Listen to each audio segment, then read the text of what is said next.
ওম শান্তি। আজ 20 জুলাই 2024 বাবার অমূল্য প্রাতমূল্যি শুনব। আজকের মুরলিতে বাবা বলেন, মিঠে মিঠে বাচ্চে, মায়া রাবণের সঙ্গে এসে তোমরা বিভ্রান্ত হয়ে গেছ। পবিত্র চারাগাছ অপবিত্র হয়ে গেছে, এখন আবার পবিত্র হও। আজকের মুরলির প্রশ্ন, প্রত্যেক বাচ্চার নিজের প্রতি কোন ওয়ান্ডার, কোন আশ্চর্য মনে হয়? বাবার বাচ্চাদের প্রতি কোন ওয়ান্ডার লাগে? উত্তর, বাচ্চাদের ওয়ান্ডার লাগে যে আমরা কি ছিলাম, কার বাচ্চা ছিলাম, এমন বাবার উত্তরাধিকার আমরা প্রাপ্ত করেছিলাম। সেই বাবাকেই আমরা ভুলে গেছি। রাবণ আসাতে জীবনে এমন কুয়াশা নিয়ে এসেছিল যে আমরা রচয়িতা আর রচনা সব ভুলে গেছিলাম। বাবার বাচ্চাদের প্রতি ওয়ান্ডার লাগে যে বাচ্চাদের আমি এতটা উচ্চ বানিয়েছিলাম, রাজ্য ভাগ্য দিয়েছিলাম, সেই বাচ্চারাই আমার গ্লানি করতে শুরু করেছিল। রাবণের সঙ্গে এসে সব কিছুই হারিয়ে ফেলেছে। ওম শান্তি। তোমরা কি চিন্তা করছো? পুরুষার্থের নম্বর অনুসারে প্রত্যেকের জীবাত্মাই এখন নিজের উপর ওয়ান্ডার হচ্ছে যে আমরা কি ছিলাম, কার বাচ্চা ছিলাম, আর বরাবর আমরা বাবার কাছ থেকে উত্তরাধিকার প্রাপ্ত করেছিলাম। তারপর কিভাবে আমরা ভুলে গেছি। আমরা শতপ্রধান দুনিয়াতে সম্পূর্ণ বিশ্বের মালিক ছিলাম, খুব সুখী ছিলাম। তারপর আমরা সিঁড়ি দিয়ে নেমে এসেছি। রাবণ এলো যেন এত কুয়াশা এসে গেল যে আমরা রচয়িতা এবং রচনাকে ভুলে গেলাম। কুয়াশাতে মানুষ তো রাস্তা ইত্যাদি ভুলে যায়। তাই আমরাও ভুলে গিয়েছিলাম যে আমাদের ঘর কোথায়, আমরা কোথাকার অধিবাসী ছিলাম। বাবা এখন দেখছেন যে আমার বাচ্চারা, যাদের আমি আজ থেকে 5000 বছর পূর্বে রাজ্যভাগ্য দিয়ে গিয়েছিলাম, তারা বড় আনন্দ এবং মজায় ছিল। এই ভূমি আবার কি হয়ে গেল? কিভাবে তারা রাবণের রাজ্যে এসে গেল? পরের রাজ্যে তো অবশ্যই দুঃখই পাওয়া যাবে। তোমরা কত বিভ্রান্ত হয়ে গেছ। অন্ধশ্রদ্ধায় তোমরা বাবাকে খুঁজতে থেকেছ, কিন্তু কোথায় পেয়েছ? যাকে তোমরা নুড়ি পাথরে বলে দিয়েছ, তাহলে তাকে কিভাবে পাবে? অর্ধেক কল্প ধরে তোমরা বিভ্রান্ত হয়ে যেন আশা হারিয়ে ফেলেছ। নিজেরই অজ্ঞানতার কারণে রাবণ রাজ্যে তোমরা কত দুঃখ ভোগ করেছ। ভারত ভক্তি মার্গে কত গরিব হয়ে গেছে। অর্ধেক কল্প ভক্তি করেছে কিসের জন্য? ভগবানের সঙ্গে মিলিত হওয়ার জন্য। ভক্তির পরেই ভগবান ফল প্রদান করেন। তিনি কি দেন তা তো কেউ জানেই না। সম্পূর্ণ বুদ্ধ হয়ে গেছে। এইসব কথা বুদ্ধিতে আসা চাই যে আমরা কি ছিলাম, কিভাবে রাজ্যভাগ্য ভোগ করতাম, তারপর কিভাবে সিঁড়ি দিয়ে নিচে নামতে নামতে রাবণের শৃঙ্খলে আবদ্ধ হয়ে গেছে। এখানে অপরম অপার দুঃখ। প্রথম তোমরা অপরম অপার সুখে ছিলে। তাই এই কথা মনে আসা উচিত যে আমাদের নিচের রাজ্যে কত সুখ ছিল, তারপর পরের রাজ্যে কত দুঃখ ভোগ করেছি। ওরা যেমন মনে করে ইংরেজ রাজত্বকালে আমরা অনেক দুঃখ ভোগ করেছিলাম। তোমরা এখন বসে আছো, তোমাদের অন্তরে এই খেলায় আসা উচিত যে আমরা কে ছিলাম, কার বাচ্চা ছিলাম। বাবা আমাদের সম্পূর্ণ বিশ্বের রাজত্ব দিয়েছিলেন। তারপর কিভাবে রাবণ রাজ্যে গিয়ে আটকে গেছি। আমরা কত দুঃখ দেখেছি, কত মন্দ কর্ম করেছি। সৃষ্টি দিনে দিনে নামতেই থেকেছে।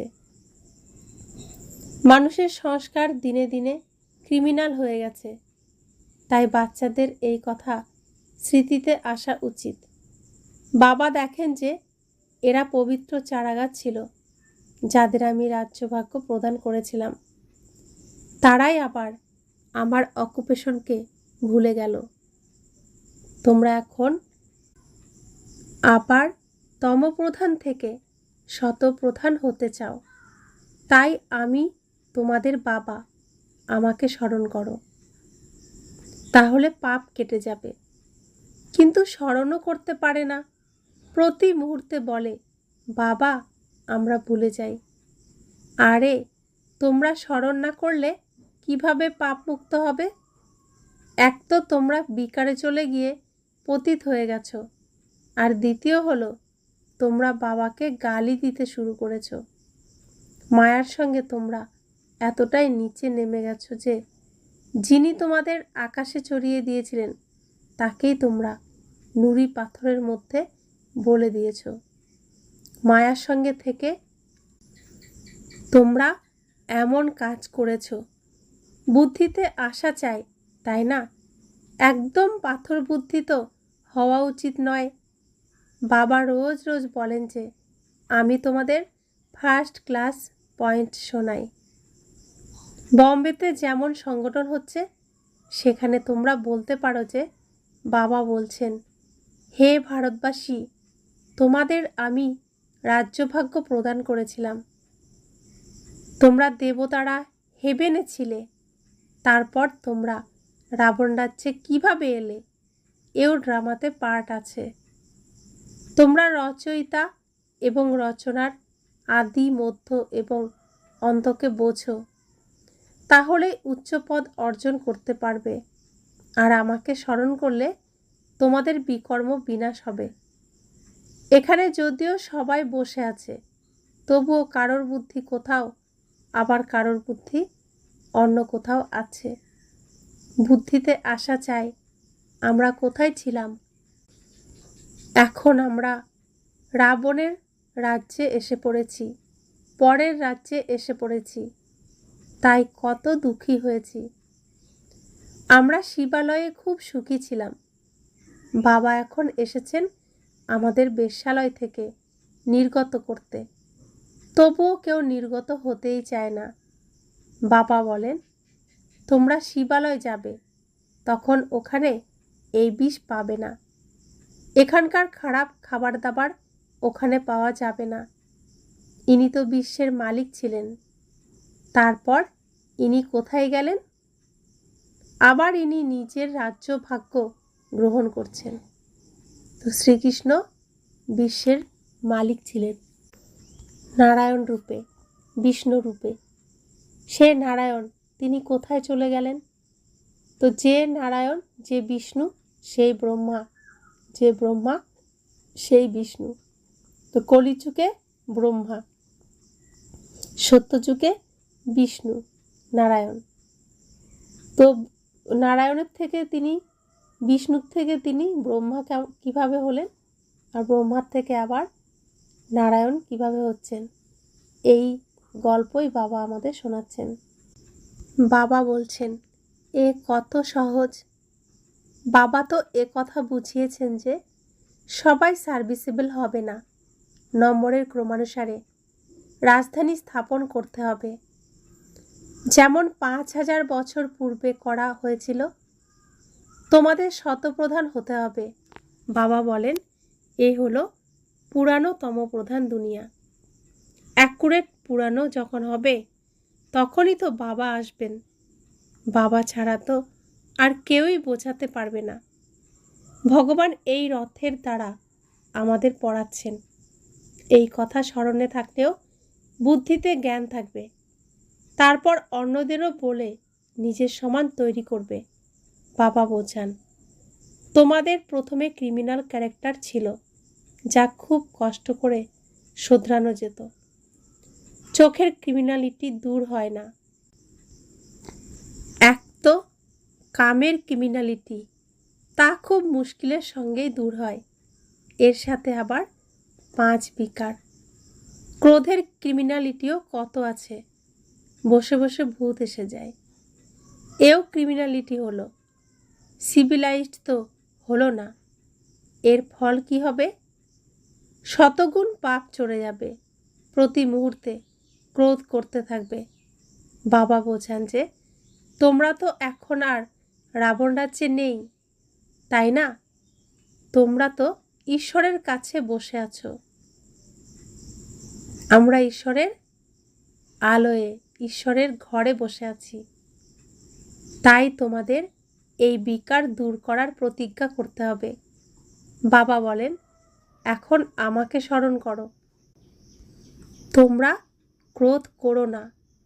5 বিকার তোমাদের অর্ধেক কল্প ধরে নিচে নামিয়ে এনেছে।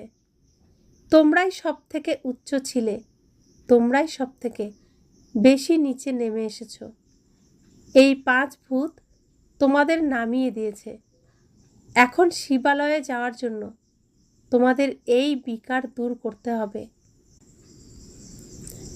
এই বেশ্যালয় থেকে মন সরাতে থাকো, বাবাকে স্মরণ করো, তাহলে অন্তমতি তেমন গতি হয়ে যাবে। তোমরা ঘরে পৌঁছে যাবে, আর কেউই এই রাস্তা বলে দিতে পারবে না।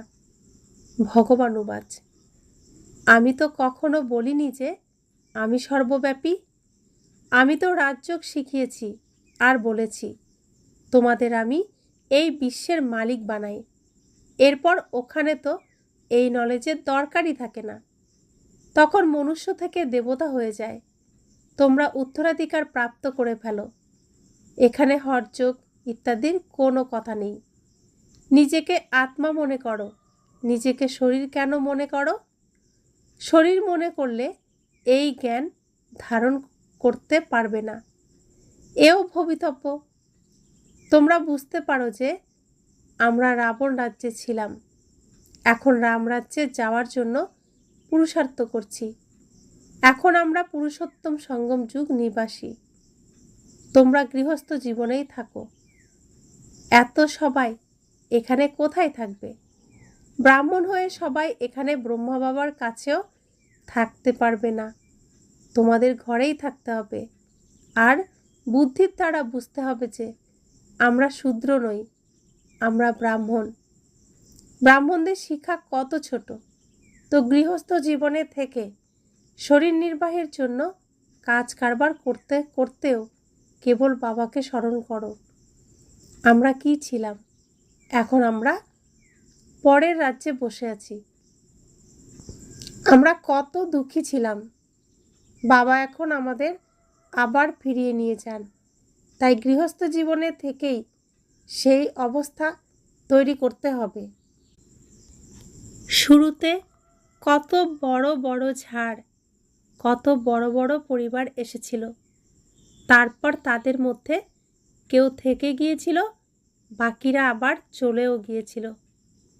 তোমাদের বুদ্ধিতে আছে যে আমরা নিজেদের রাজ্যে ছিলাম, এখন আবার কোথায় এসে পড়েছি। আবার আমাদের নিজেদের রাজ্যে ফিরে যেতে হবে।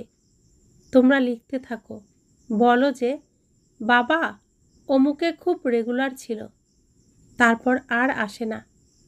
না আসলে তখন বিকারে গিয়ে পড়বে। তখন আর জ্ঞানের ধারণা হতে পারবে না। উন্নতির পরিবর্তে নামতে নামতে পাই পয়সার পদ প্রাপ্ত করবে। কোথায় রাজার পদ আর কোথায় নিচু পদ। যদিও সুখ ওই পদেও আছে, তবুও পুরুষার্থ করা হয় উচ্চ পদপ্রাপ্তি করার জন্য। উচ্চ পদ কে প্রাপ্ত করতে পারে এ তো সবাই বুঝতে পারে। এখন সবাই পুরুষার্থ করছে। কিং মহেন্দ্র, ভোপালের রাজা, পুরুষার্থ করছেন। ওরা তো পাই পয়সার কিং, ইনি তো সূর্যবংশী রাজধানীতে যাবেন। এমন পুরুষার্থ হোক যাতে বিজয়মালাতে যেতে পারো। বাবা বাচ্চাদের বোঝান, নিজের মনকে পর্যবেক্ষণ করো। আমাদের ক্রিমিনাল দৃষ্টি হয় না তো? যদি সিভিলাইজ হয়ে যাও তাহলে আর কি চাই? যদিও বিকারে না যাও, তবুও দৃষ্টি কিছু না কিছু ধোঁকা দিতেই থাকে। নাম্বার 1 হলো কাম। এই ক্রিমিনাল দৃষ্টি খুবই খারাপ, তাই নামই হলো ক্রিমিনাল আই, সিভিল আই। অসীম জগতের পিতা বাচ্চাদের জানেন, তাই না? এরা কি কর্ম করে, কতটা সার্ভিস করে। অমুকের ক্রিমিনাল আই এখনো পর্যন্ত যায়নি, এখনো এমন গুপ্ত খবর আসতে থাকে। ভবিষ্যতে আরও অ্যাকুরেট লিখবে। নিজেরাই ফিল করবে যে আমরা এতটা সময় মিথ্যা বলেছি, নেমে এসেছি, তাই জ্ঞান ও বুদ্ধিতে সম্পূর্ণ বসেছিল না। আমাদের অবস্থা তৈরি না হওয়ার এই ছিল একমাত্র কারণ। আমরা বাবার কাছে লুকাতাম। এমন অনেকেই অনেক কিছু লুকায়। সার্জেনের কাছে 5 বিকারের অসুস্থতা লুকিও না। সত্যি কথা বলা উচিত। আমাদের বুদ্ধি অন্যদিকে যায়, শিব বাবার দিকে যায় না, বাবাকে বলে না, তাই এই বিকার বৃদ্ধি পেতে থাকে। বাবা এখন বোঝান, বাচ্চারা তোমরা দেহি অভিমানী হও, নিজেকে আত্মা মনে করো। আত্মারা হলো ভাই ভাই। তোমরা কত সুখী ছিলে যখন তোমরা পূজ্য ছিলে। এখন তোমরা পূজারী হয়ে দুঃখী হয়ে গেছো। তোমাদের কি হয়ে গিয়েছে? সবাই বলে যে এই গৃহস্থ আশ্রম পরম্পরা ধরে চলে আসছে। রাম সীতার কি সন্তান ছিল না? কিন্তু ওখানে বিকারের দ্বারা সন্তানের জন্ম হতো না। আরে সেটা তো হলো সম্পূর্ণ নির্বিকারী দুনিয়া। ওখানে ভ্রষ্টাচারের দ্বারা জন্ম হয় না, ওখানে বিকার থাকে না, ওখানে এই রাবণ রাজ্য থাকে না, ওখানে তো রাম রাজ্য। ওখানে রাবণ কোথা থেকে আসবে? মানুষের বুদ্ধি একদম নষ্ট হয়ে গেছে। কে এমন করেছে? আমি তোমাদের শতপ্রধান তৈরি করেছিলাম, তোমাদের তরি পার করে দিয়েছিলাম। এরপর তোমাদের তমপ্রধান কে করল? রাবণ। তোমরা এও ভুলে গেছ। মানুষ বলে থাকে এ তো পরম্পরা ধরে চলে আসছে। আরে পরম্পরা কবে থেকে? কোনো হিসাব তো বলো। মানুষ কিছুই বুঝতে পারে না। বাবা বোঝান যে আমি তোমাদের কত রাজ্যভাগ্য দিয়ে গিয়েছিলাম। তোমরা ভারতবাসীরা খুবই খুশিতে ছিলে, আর কেউই এখানে ছিল না। খ্রিস্টানরাও বলে যে প্যারাডাইস ছিল, চিত্র দেবতাদের ছিল। এদের থেকে আর পুরানো কিছুই তো নেই। পুরানোর থেকেও পুরানো এই লক্ষ্মীনারায়ণই হবেন, বা এদের সম্পর্কিত কেউ হবেন। সব থেকে পুরানো ছিলেন শ্রীকৃষ্ণ, নতুনের থেকেও নতুনও ছিলেন শ্রীকৃষ্ণ। পুরানো কেন বলা হয়? কেননা পাস্টে বা অতীতে হয়ে গিয়েছিল, তাই না? তোমরাই গৌর অর্থাৎ সুন্দর ছিলে, তারপর কালো হয়ে গেছো। কালো কৃষ্ণকে দেখেও মানুষ কত খুশি হয়। দোলনাতেও কালো কৃষ্ণকে দোলায়। ওরা কি জানে যে গৌরবর্ণের কবে ছিল? কৃষ্ণকে মানুষ কত ভালোবাসে, কত কি করে। কেউ কেউ তো সারা দিন তার পুজো করেই যায়। তাকে ঘুম থেকে জাগায়, সকালে খাওয়ায়, স্নান করায়, দুপুরে খাওয়ায়, ঘুম পাড়ায়, সন্ধ্যাবেলায় খাওয়ায়, তার সাথে গল্প করে, রাতে খাওয়ায়, আবার ঘুম পাড়িয়ে দেয়। কত ভালোবাসে। রাধা কি করেছে যে তাকে ততটা ভালোবাসে না? তো রাধাকেও তো ততটাই ভালোবাসা উচিত। কৃষ্ণর থেকেও রাধাকে বেশি ভালোবাসা উচিত, কারণ তার মাধ্যমেই আমরা ধন, বিদ্যা, শক্তি প্রাপ্ত করি, কিন্তু আমরা কৃষ্ণকেই ভালোবাসি, কৃষ্ণেরই পুজো করে যাই। রাধা অষ্টমীর দিন পুজো হয়। বাবা বলেন, তোমরা এখানে সত্যের সঙ্গে বসে আছো, বাইরে কুসঙ্গে গেলে আবার ভুলে যাও। মায়া খুবই প্রবল, যেন গজকে, হাতিকে বড় কুমিরে গিলে ফেলার মতো। এমনও আছে যে যারা এখনই পালিয়ে যেতে চায়, নিজের যদি সামান্যতম অহংকারও আসে, তাহলে নিজের সর্বনাশ করে ফেলে। অসীম জগতের বাবা তো বোঝাতেই থাকবেন। এতে আশাহত হলে চলবে না যে বাবা এমন কেন বললেন, আমাদের ইজ্জত চলে গেল। আরে, ইজ্জত তো রাবণ রাজ্যে একদমই নষ্ট হয়ে গেছে। দেহ অভিমানে এলে নিজেরই ক্ষতি করে দেবে, পদভ্রষ্ট হয়ে যাবে। ক্রোধ আর লোভও হলো ক্রিমিনাল দৃষ্টি। চোখ দিয়ে যখন কোনো জিনিস দেখে, তখন লোভ এসে যায়। বাবা এসে নিজের বাগিচা দেখেন, কত কত রকমের ফুল। এখান থেকে ফিরে গিয়ে আবার ওই বাগিচাতে ফুলদের দেখেন। শিব বাবাকে অবশ্যই ফুলও চড়ানো হয়, তিনি তো হলেন নিরাকার চৈতন্য ফুল। তোমরা এখন পুরুষার্থ করে এমন ফুল তৈরি হও।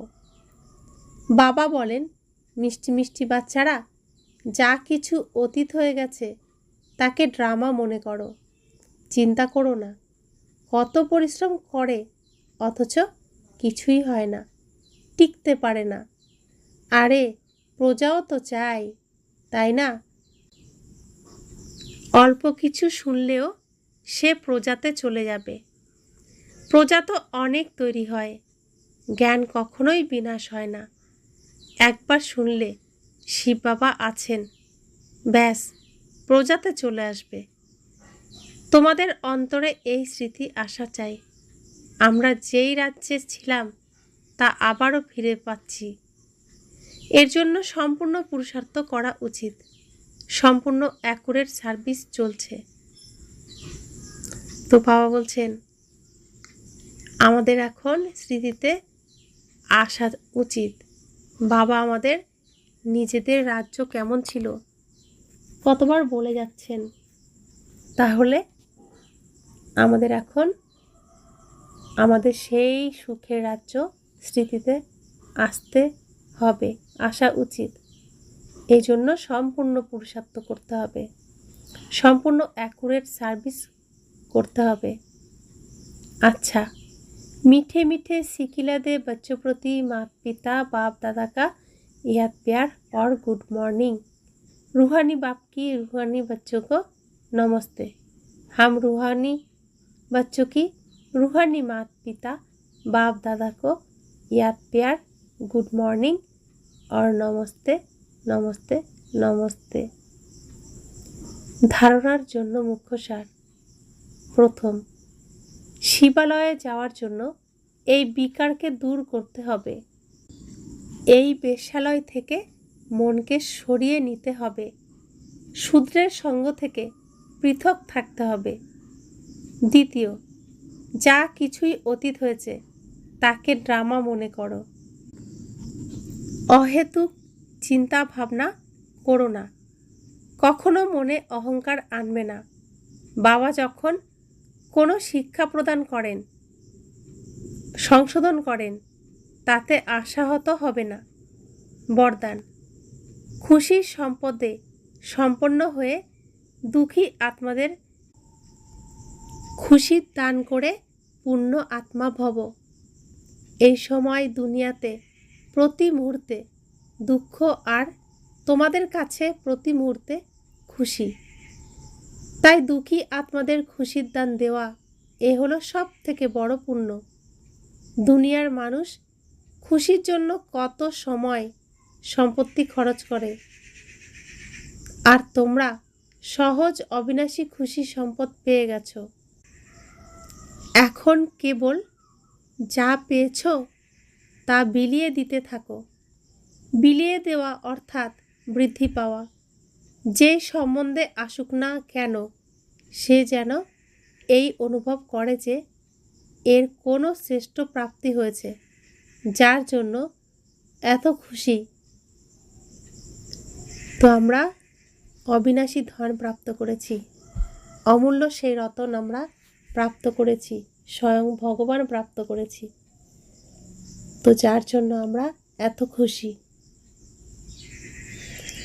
স্লোগান: অনুভবী আত্মা কখনোই কোনো বিষয়ে ধোঁকা খেতে পারে না, সে সদা বিজয়ী হয়। তো যে অনুভব করছে যে আমি ভগবান প্রাপ্ত করেছি, তার বিজয় সদা হয়েই রয়েছে। ওম শান্তি।